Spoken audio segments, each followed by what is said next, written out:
Chupa! Nabalik tayo. Ang Winnie in Wisconsin.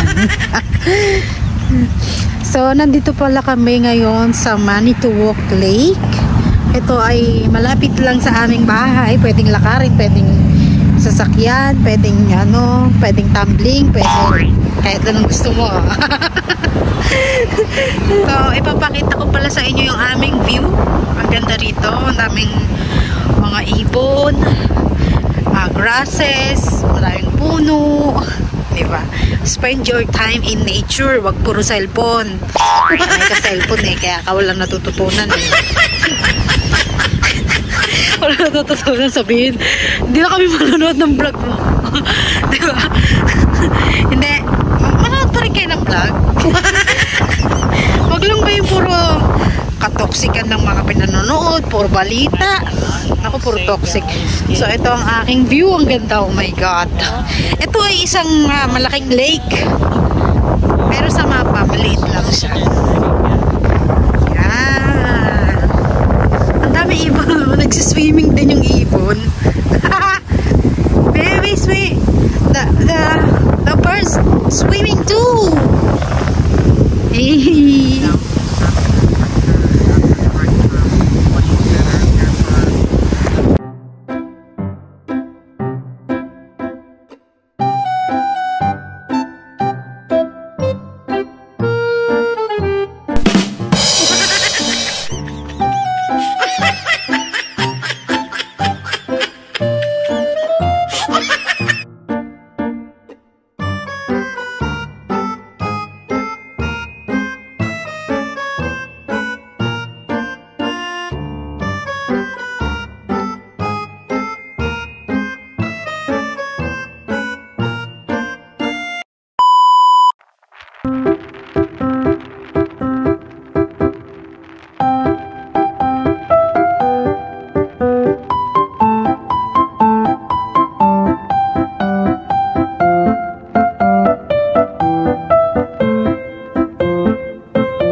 Maganda ang view namin dito sa Lake Manitowoc. Lake White House tawag ito. White House na tawag ito. Lighthouse! Yeah, tanong White House. Pinagsasabi ko Lighthouse. Lighthouse, hindi White House. Kasi yung White House nasa Washington, D.C. Hindi kasi nag-aaral eh. Nag-aaral ko. Hindi ang mga ginagawa eh. So, ayan. Tutur ko kayo. Bago pala kami pumunta rito, pumunta kami sa pharmacy ng aking doktor. So, medyo maingay. Later ko na nga ipapaliwanag kasi yung kinuha namin yung gamot para sa aking PCOS. Diba tinis ako ng last Wednesday, August 21. Tinas yung aking blood test, di ba? Pumunta kami doon, nag-fasting ako. Tinas yung iron, vitamin D ko sa katawan. Ay, day, sobrang baba ko sa vitamin D. Kaya ngayon, ang pinasubscribe sa aking vitamin D, 5,000. Ay, putit, sabi ko, ay, be, bakit ang taas 5,000 emerald nakalagay doon sa aking, mamaya, ipapakita ko sa inyo yung aking gamot. Pero sabi ng asawa ko sa akin, ite-take ko lang daw yon once a week. So, in isang linggo, isang beses ko lang siya ite-take. Tapos, mababa rin ako sa iron. So, binigyan din ako ng vitamins para sa iron.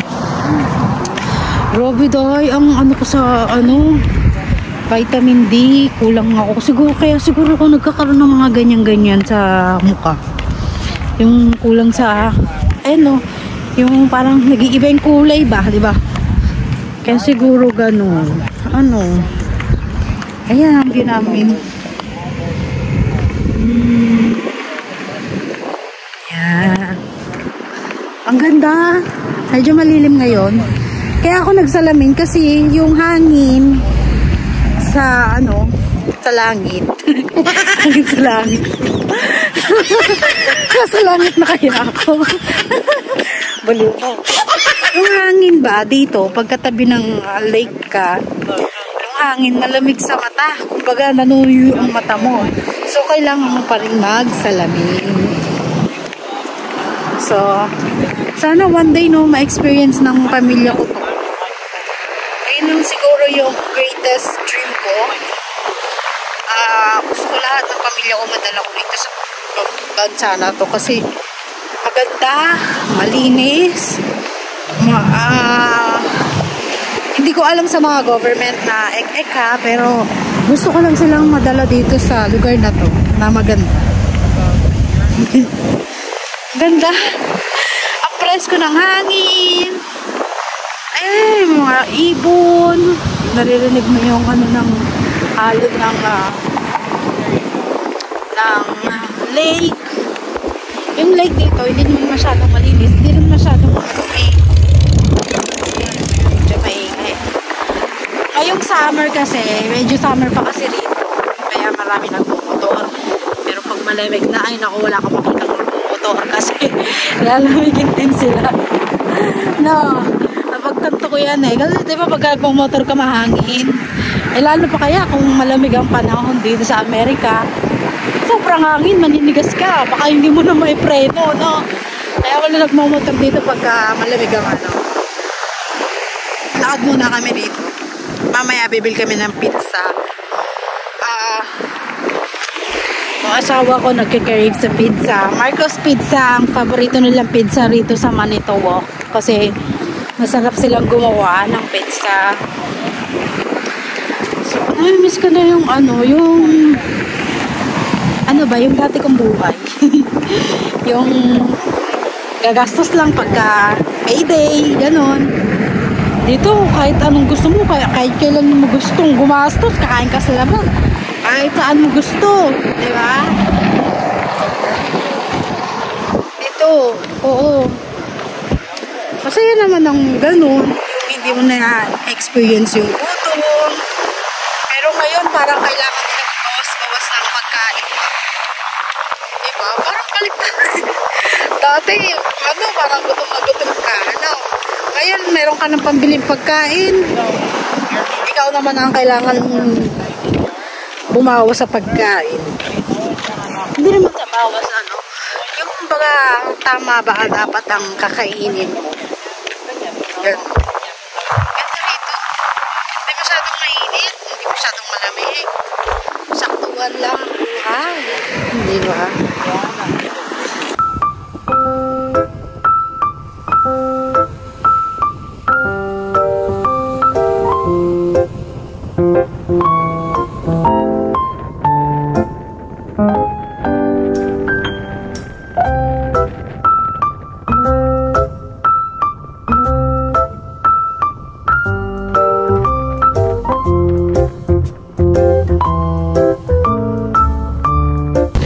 Antayin niyo ako.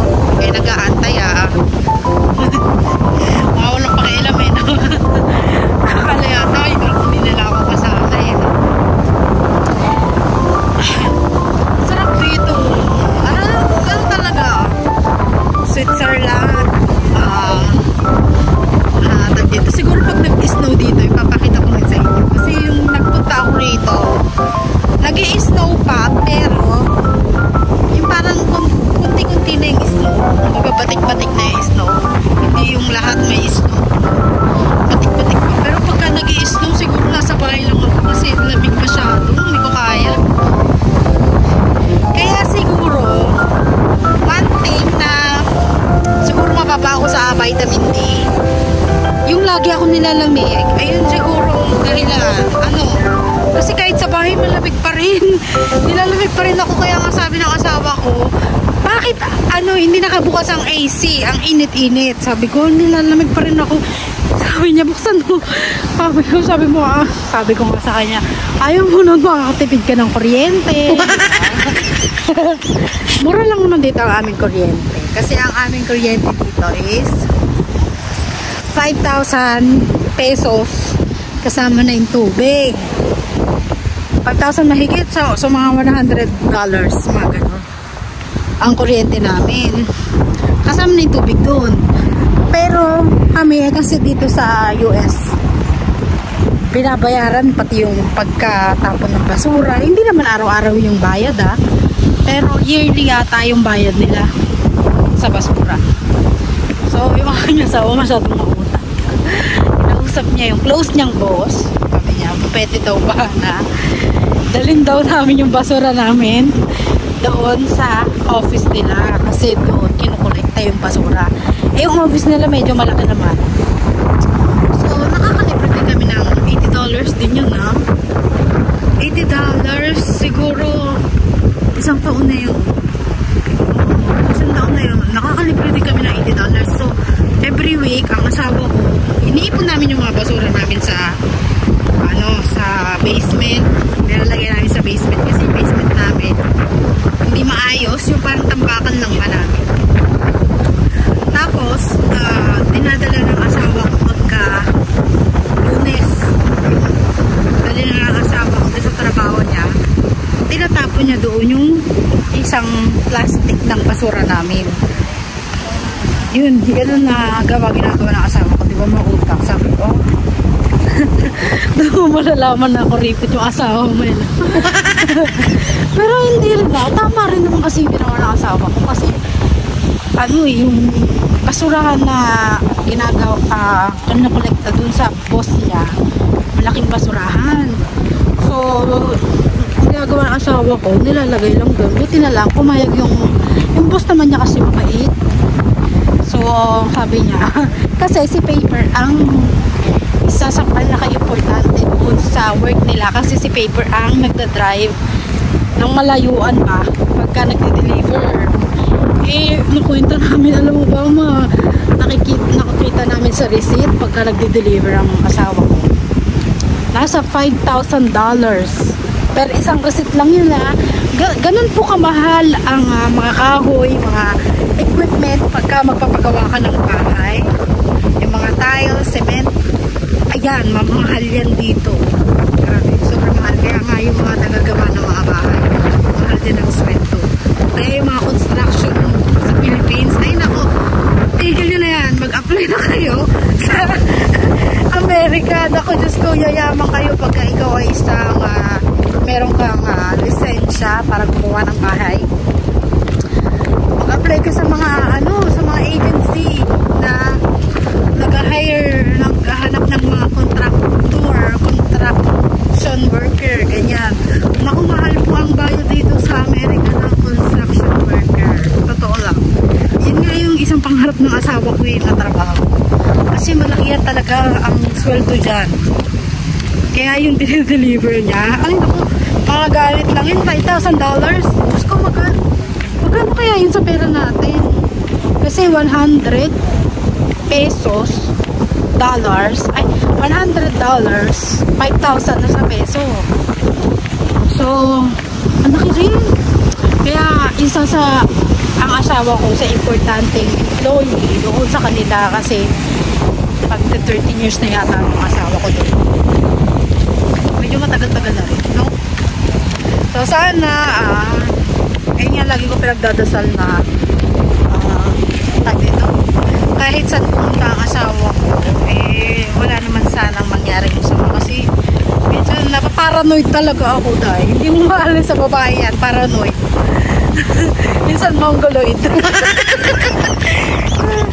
Hindi, paranoid talaga ang mga babae. Kala mo ba may mga asawa sila, lalo na pag ang dinidilip ang gamit ng asawa mo pang delivery strap, mahirap talaga. Parang ano kaya magsasalok. Okay naman yun sa pasahod nila, maganda naman, may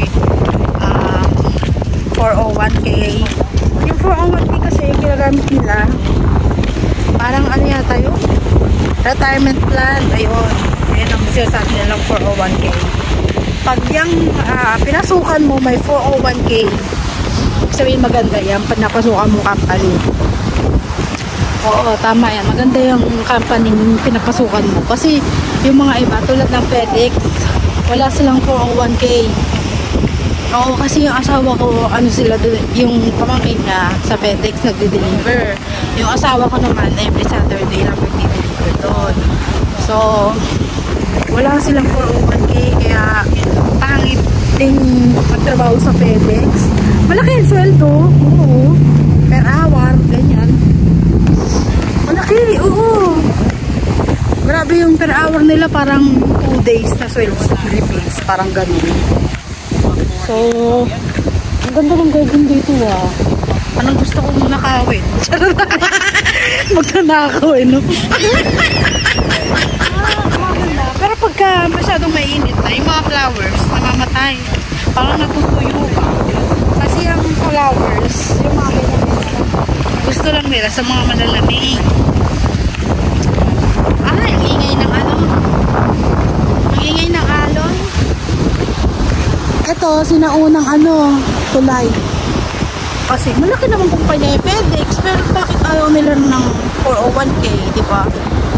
Yung 401k kasi, guys, iba pa yung government emirate nila, yung parang SSS natin, iba pa yun. Iba pa yung 401k. Parang magkaiba yun. O, alam ko yung magkaiba yun eh. Kaya, parang pag tumatanda yung mga American, marami talaga rin nakukuha. Milyon. Kung i-compute mo sa pera natin, milyon ang makukuha pagka nag-retired ang isang Amerikano. Kaya tingnan mo yung mga ano, no, scammer. Ang punteriya eh matatandang retired na. Meron namang hindi scammer, pero ang punteriya talaga nila eh matatanda. Ewan ko, siguro kasi naisip nila na gusto nila matanda dahil masarap magmahal, ganyan. Makasama kung may edad na. Pero hindi naman siya dun sa pagtatanda. Parang magka-age nga lang kami.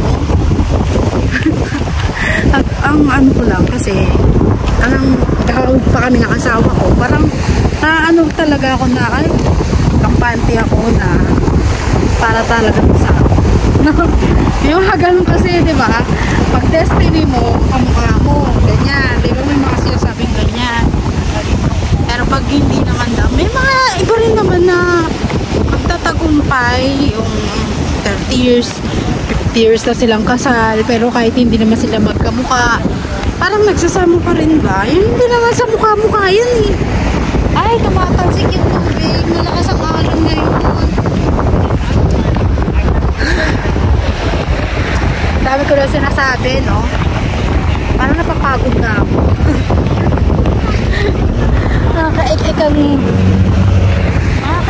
ng mga sinasabi ko rito eh. Ayan. Sana naririnig niyo ako kasi yung yung alon kasi ang taas-taas, ang lakas-lakas. Parang sumisigaw na nga ako rito eh.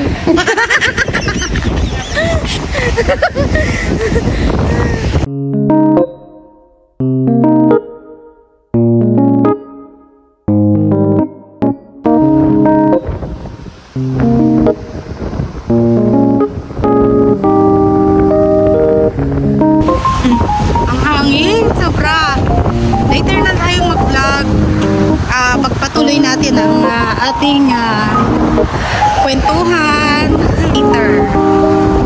Walking muna ako rito at enjoy ko muna yung aking buhay ng konti.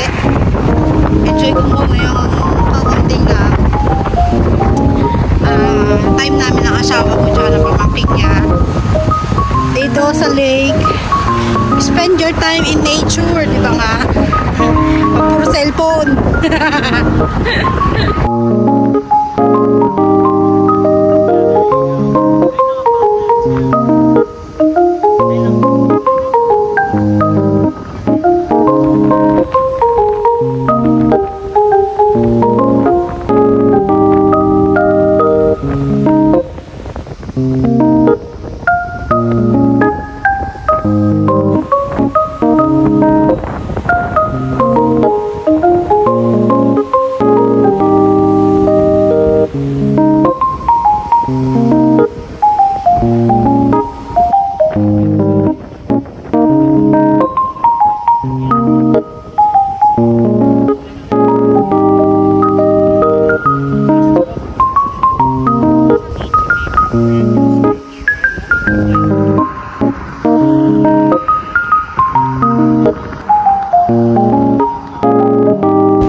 walking namin.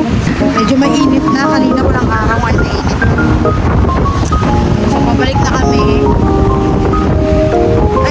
Ayun ang gusto ko sa asawa ko. Yung kumbaga, pag wala kaming ginagawa, tara, lakad tayo, ganyan. Tara, pasyal tayo sa lake, ganyan. Buti na lang ang lake dito. Malapit nga lang sa aming bahay.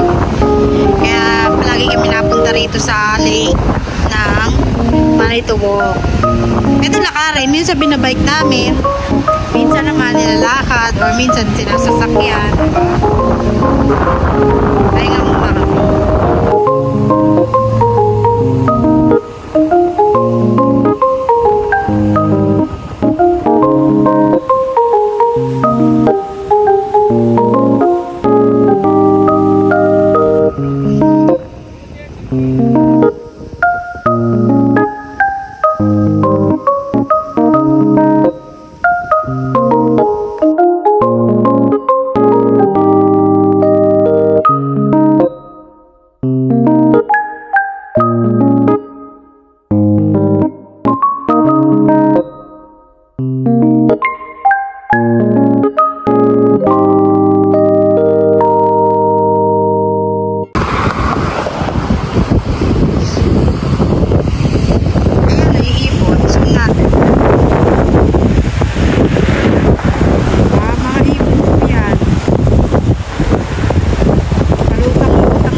Dito sa aming lakbay. Lakbay aral.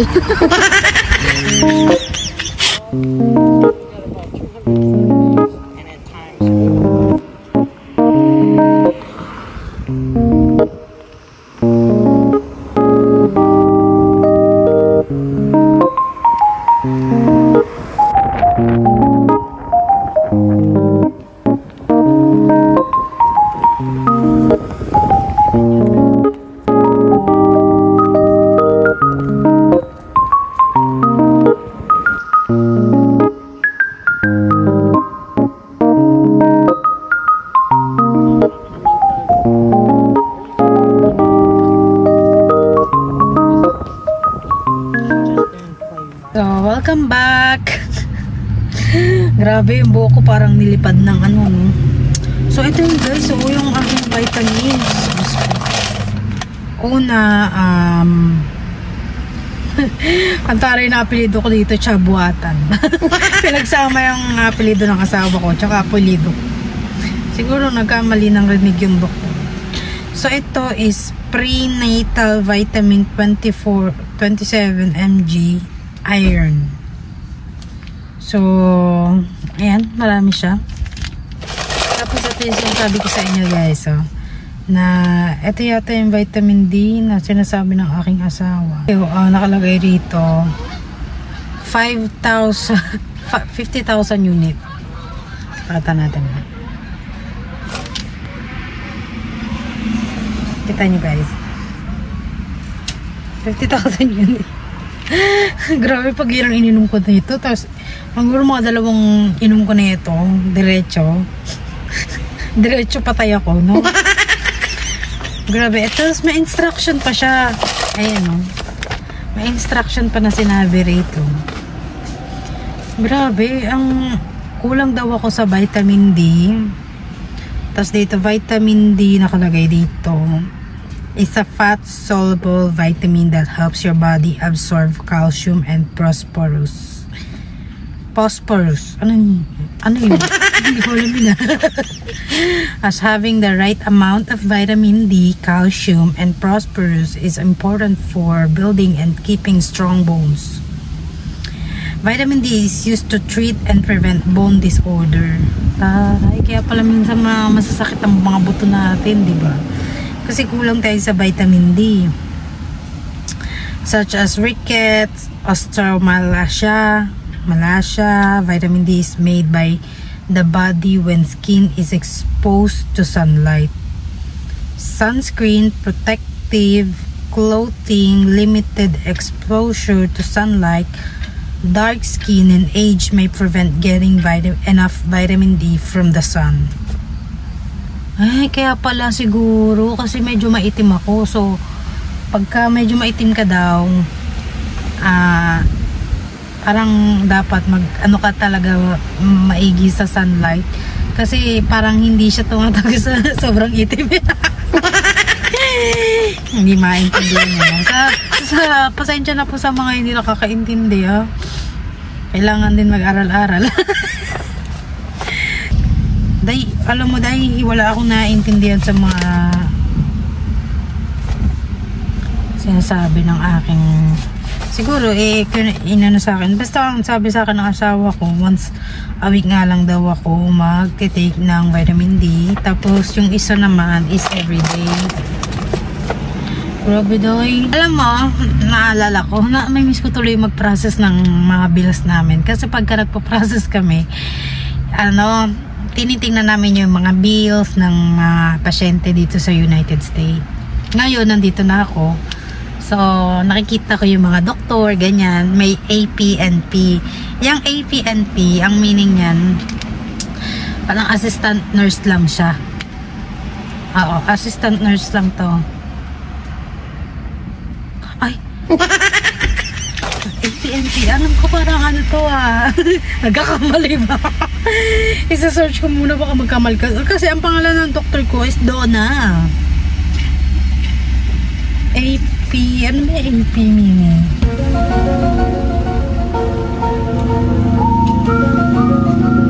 Basta yung NP, kasi ang alam ko ng NP, nurse practitioner. Yung AP, kalimutan ko na yung AP dahil. Aral mo na ako ulit.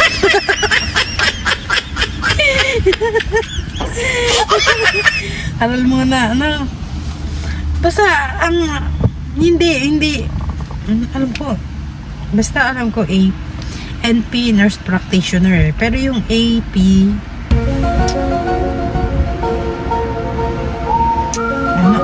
nasa dulo ng dila ko yung AP. Meron. Basta ang doktor ko is Donna. Parang feeling ko si Donna.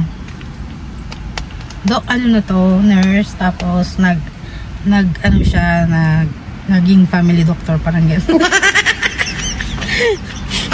Donna. Wala ka mali si Donna, tinatapping na natin. Wala kang galing sa doktor mo. Sabi.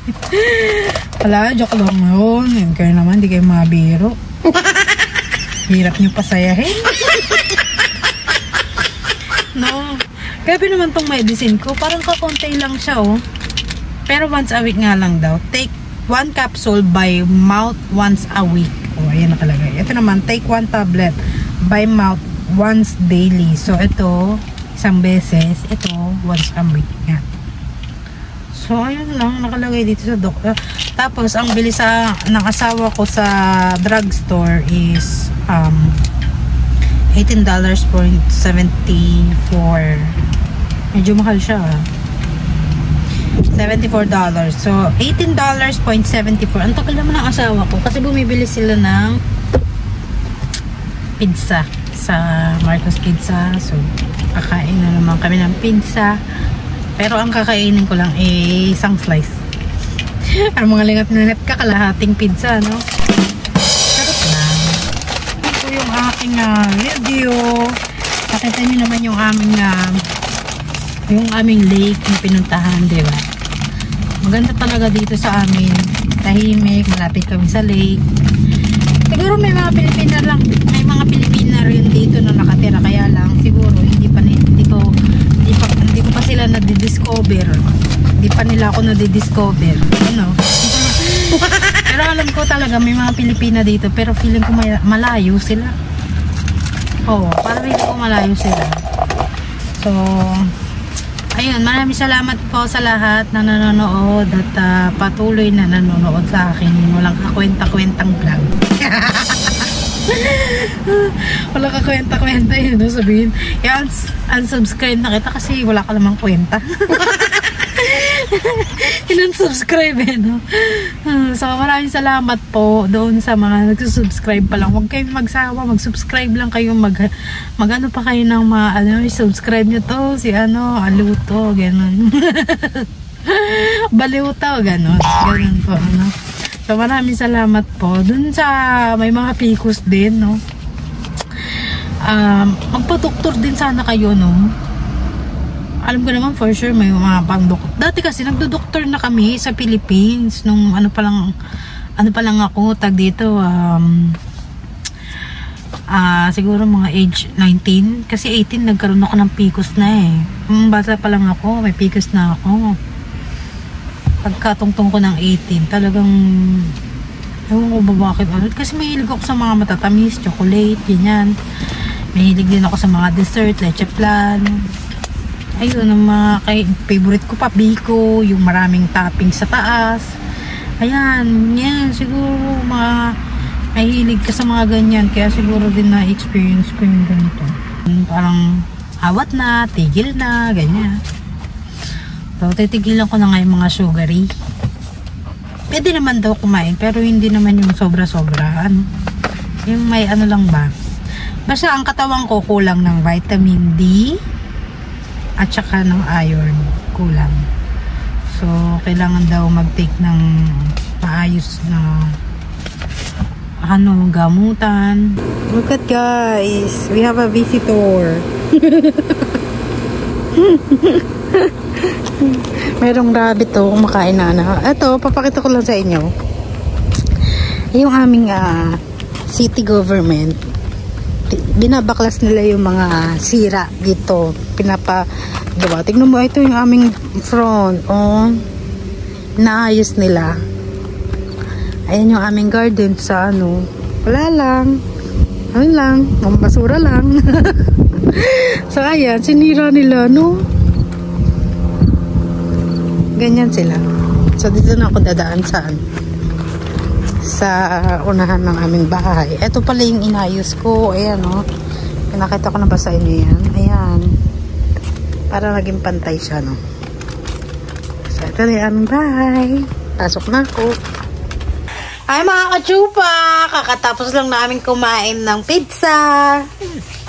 Today, oras na is 8:50 na dito, magna 9 o'clock na ng gabi. So, magre-ready na kami matulog para makabuo ng bata.